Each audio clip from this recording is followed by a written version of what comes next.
نماز ہر مسلمان پر فرض ہے، لیکن کیا آپ جانتے ہیں کہ کچھ لوگوں کو اللہ نے خود نماز پڑھنے سے منع کیا ہے؟ یہ بات قرآن اور صحیح حدیث سے ثابت ہے، اور یہ جاننا ہر مسلمان کے لیے ضروری ہے۔ اس لیے آئیے آج ہم سمجھتے ہیں کہ کن حالات میں نماز پڑھنا منع ہے۔ پہلا، جنوبی یعنی ناپاک انسان کو۔ قرآن شریف میں اللہ تعالیٰ فرماتے ہیں، اے ایمان والو، جب تم نماز کے لیے کھڑے ہونے لگو تو اپنے چہرے اور ہاتھ دھو، اور اگر تم جنوبی ہو تو پاک ہو جاؤ۔ اس کا صاف مطلب ہے ناپاکی کی حالت میں نماز جائز نہیں ہے جب تک سنت طریقے سے غسل نہ کر لیا جائے۔ دوسرا، حیض یا نفاس والی عورتوں کو۔ حضرت عائشہ رضی اللہ عنہا فرماتی ہیں، جب ہم حیض میں ہوتی تھیں تو ہمیں نماز چھوڑنے کا حکم دیا جاتا تھا، اور نبی پاک آپ صلی اللہ علیہ وسلم نے فرمایا، حیض والی عورتیں نہ نماز پڑھتی ہیں نہ روزہ رکھتی ہیں، یعنی حیض اور نفاس میں نماز معاف ہے اور بعد میں اس کی قضا بھی نہیں ہے۔ تیسرا، نشے کی حالت میں۔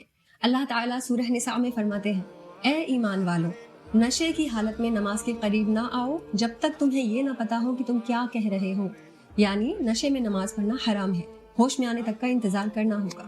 چوتھا، بتوں کو سجدہ کرنے والے مشرکوں کو۔ اللہ قرآن شریف میں سورہ الاعراف میں فرماتے ہیں، جو لوگ اللہ کے ساتھ دوسرے کو شریک ٹھہراتے ہیں اللہ نے ان کے لیے جنت حرام کر دی۔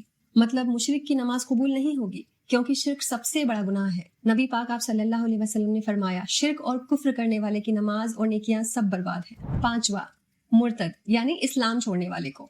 مرتد کی کوئی عبادت قبول نہیں ہوتی کیونکہ وہ اسلام سے باہر ہو جاتا ہے، مطلب مرتد کی نماز شرعن نہیں مانی جائے گی تو اسے پڑھنا بھی نہیں چاہیے۔ تو ان 5 حالات میں نماز پڑھنا منع ہے۔